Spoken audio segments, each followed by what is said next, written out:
Well, God's beloved people, grace to you and peace from God the Father of our Lord and our Savior, Jesus Christ. Amen.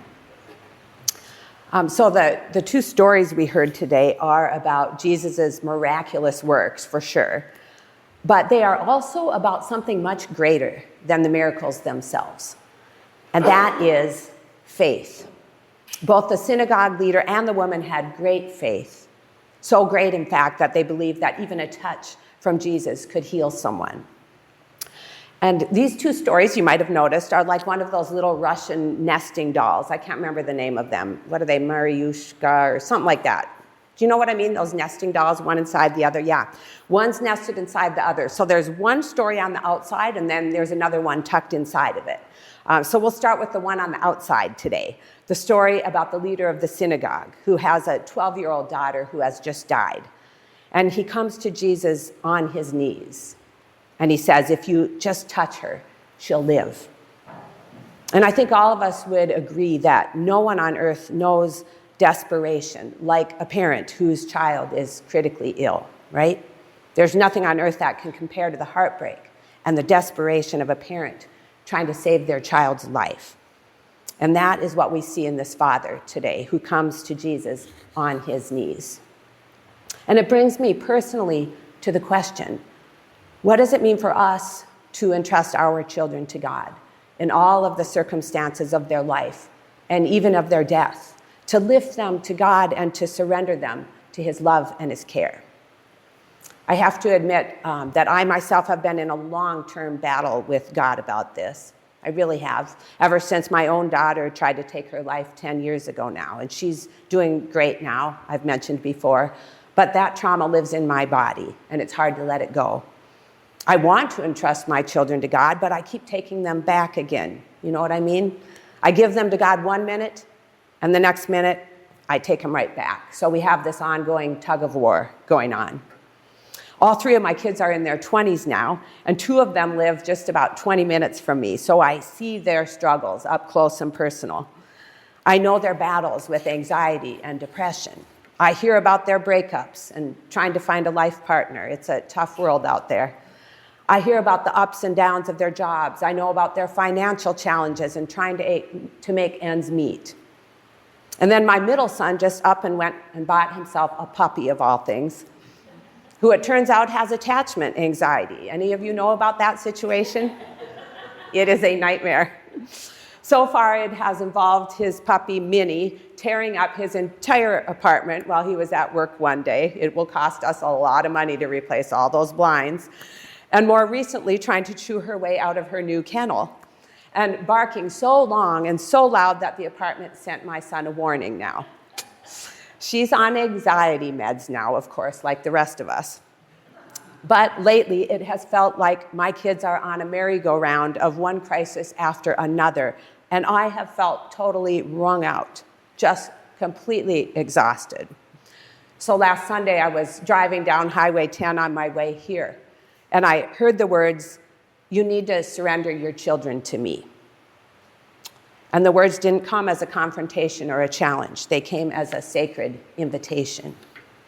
I spent the rest of the drive here crying from the sheer relief of being fired from my job as master of the universe. Are any of you holding that position currently? I'm hoping not to take it back again. Can we surrender our children to God? Can we place them into arms that are greater than ours? The greatest miracle that day wasn't that Jesus raised the man's daughter from the dead. After all, she would die again one day, like all of us do. The greatest miracle was the man's faith. It was his incredible trust in God as he let go and gave his daughter to God. So this morning, I want to invite you right now, if you're willing, to just close your eyes for a minute and try something with me. Close your eyes, take some deep cleansing breaths, and then bring someone to mind who you know is struggling and who you worry about a lot. Maybe it's a child. Maybe it's your grandchild. Maybe it's a spouse or someone else you love. Bring them into your mind.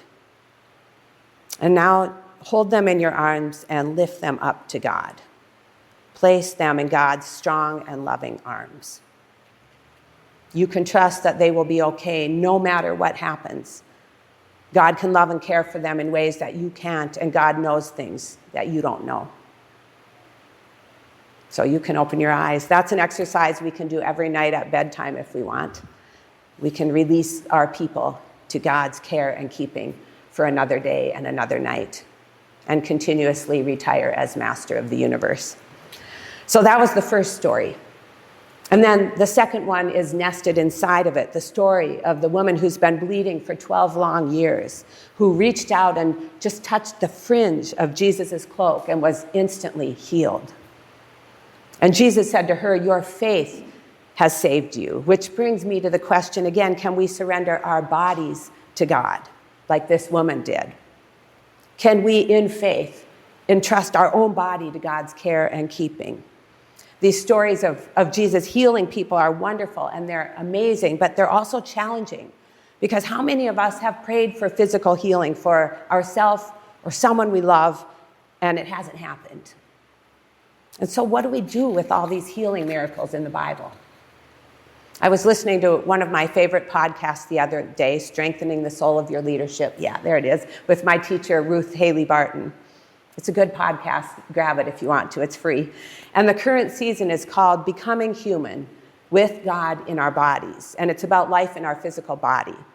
And in one of the episodes, Ruth was interviewing a woman who had had a stroke when she wasn't very old. I think she was only in middle age. And one of the things this woman said really struck me. She said, "I don't go to healing services anymore because when people see me coming up for prayer, I feel like I'm disappointing them if I don't get healed." And Ruth agreed with her. She said, "Yeah, there's so often an element of blaming the person who's sick, like if they just had enough faith, they would be healed."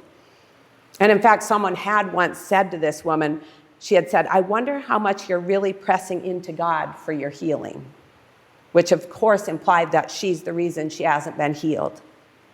But then she said this, she said, "But is my physical healing really the real healing that I need? God looked at my life," she said, "and God knew this would happen, and it doesn't change his plans for me. Do I want to be healed? Yes. If I'm healed or not healed, I'm okay," she said. "It's a struggle, but it has helped me depend on God more than I did before. Now I have to depend on God when I'm listening to people." Her stroke has been super debilitating for her. "I've had to depend on God to remember things, to walk, to talk. I've had to depend on God for the things my body used to do naturally before. So God has reminded me, in your weakness, I am strong." God and I have to process this every single day, she said. "God has been more real to me, and lately I sense his presence in a way that I never had before. I actually feel a presence with me. And that might not have happened any other way, I suppose. And it's a gift I'm receiving in and through my body in this particular situation." End quote. I thought that was beautiful, and a reminder that healing happens in so many ways and that miracles are not the goal. Faith is the goal. Our deeper and deeper relationship with God is the goal. But now I want to tell you the story of someone from our own congregation, Troy Hansen, who did experience a healing miracle. And he would have told you this story himself, except his medical condition is making it hard for him to talk these days. And besides that, he's at Abby's dance recital this weekend, so he couldn't even if he had been able to. But he gave me permission to share his story with you. His story started way back in 1991 when Troy was working a job that involved nitric acid. I asked him to email me some details of what happened, and here's what he wrote. He said the nitric acid burn happened February 7th, 1991. God was with me that day. The day before that, we were kind of slow and didn't have much going on, and so I took it upon myself, he wrote, to do a little cleaning. There were emergency showers that were blocked by 55-gallon drums of chemicals used in plating. I moved all the drums and made sure you could get to the showers. The next day, I was given a project that was a little outside of the law, meaning not up to legal safety standards. After I was done with the project, I needed to clean up the equipment used. The equipment used was not intended to be used like we were using it, and one of the containers was used 3 times and was degraded a bit more than the other containers. That container was the last to be cleaned up. I was emptying the acid out of it, and the container bent in half and caused me to drop it. In doing so, the acid that was in there splashed in my face, my upper body. The acid immediately started to eat my skin. Yeah, I ran to an emergency shower and started to rinse off. I would not have survived, he said, if the access to the shower would have still been blocked. Troy could see God's hand in his life even then, but now jump forward 31 years to February 7th, 2022. That's when Troy was diagnosed with esophageal cancer, which he's been living with ever since. Surgeries, chemotherapy, radiation, infections, more surgeries, all of it over and over again. He has been in the hospital more times than he even bothers to tell me about anymore. It is a constant battle. But through it all, Troy's faith and his wife Carmel's faith too has carried them. Their faith has been the cornerstone of their life. So a few months ago now, I was visiting their home, visiting Troy, when he told me this story. And it's this story that came to mind for me immediately when I read the gospel for today about the woman touching the fringe of Jesus' cloak and how Jesus could feel the power going out of him and the woman was instantly healed. Troy experienced something very similar to this 4 or 5 months ago, and his story reminds us that Jesus is still alive and still doing miracles today. So here's what Troy wrote about what happened. He said, I was watching the 700 Club one day, and on that show, there's a segment where they receive messages of healing from God. Some of us don't, we don't buy into that stuff, but just listen. As I was watching, the woman who was praying said, there is someone that feels like there is something stuck in their throat. And she put her fingers on the very spot where I was feeling the same thing. This feeling had been going on for days, and I'd been praying a lot about it, he said. It was affecting everything. I was now having problems sleeping, and I just couldn't clear the feeling of something stuck in my throat. She continued to describe exactly what I was feeling and said that God is working on you. He is healing you right now. I dropped to my knees, he said, and I accepted God's healing power. And as soon as I accepted it, I could feel his power and love running throughout my body. It was like a warm, tingling feeling. As soon as I could see through the tears of joy, I texted my wife, Carmel, to share what had just happened. Over the next couple of days, the feeling kept getting better, and that stuck place in my throat just disappeared. So if you ever wonder if these things really happen, they do, and more often than we might think.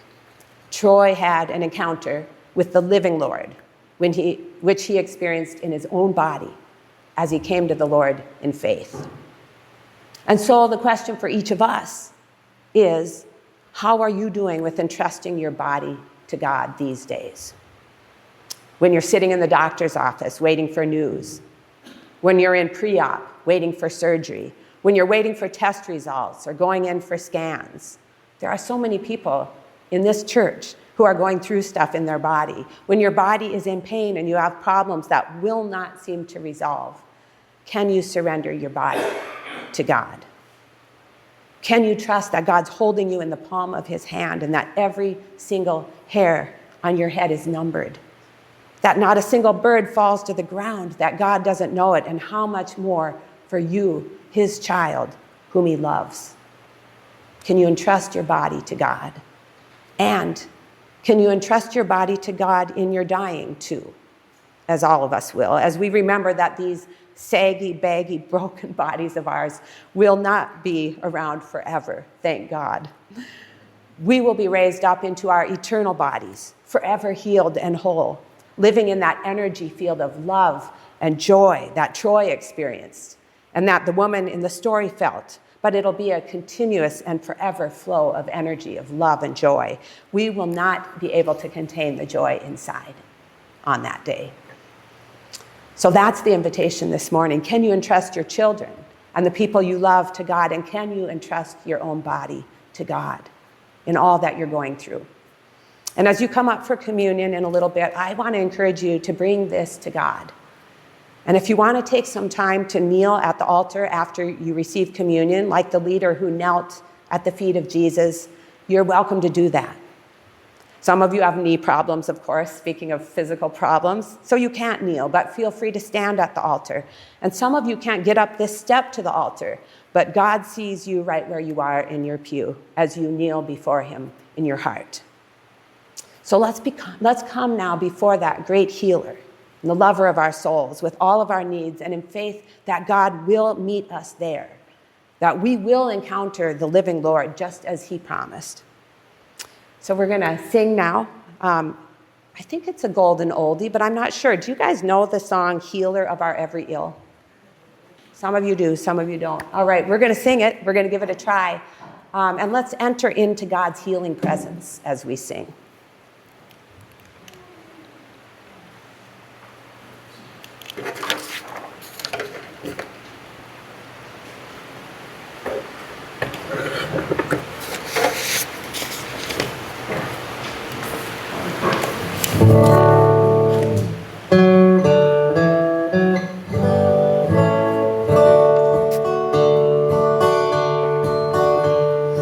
Healer of our every ill, light of each tomorrow, give us peace beyond our fear and hope beyond our sorrow. You know our fears and sadness, grace us with your peace and gladness. Spirit of all comfort, fill our hearts. Healer of our every ill, light of each tomorrow, give us peace beyond our fear and hope beyond our sorrow. In the pain and joy beholding how your grace is still unfolding, give us all your vision, God of love. Healer of our every ill, light of each tomorrow, give us peace beyond our fear and hope beyond our sorrow. Give us strength to love each other, every sister, every brother. Spirit of all kindness, be our guide. Healer of our every ill, light of each tomorrow, give us peace beyond our fear and hope beyond our sorrow. You who know each thought and feeling, teach us all your way of healing. Spirit of compassion, fill each heart. Healer of our every ill, light of each tomorrow, give us peace beyond our fear and hope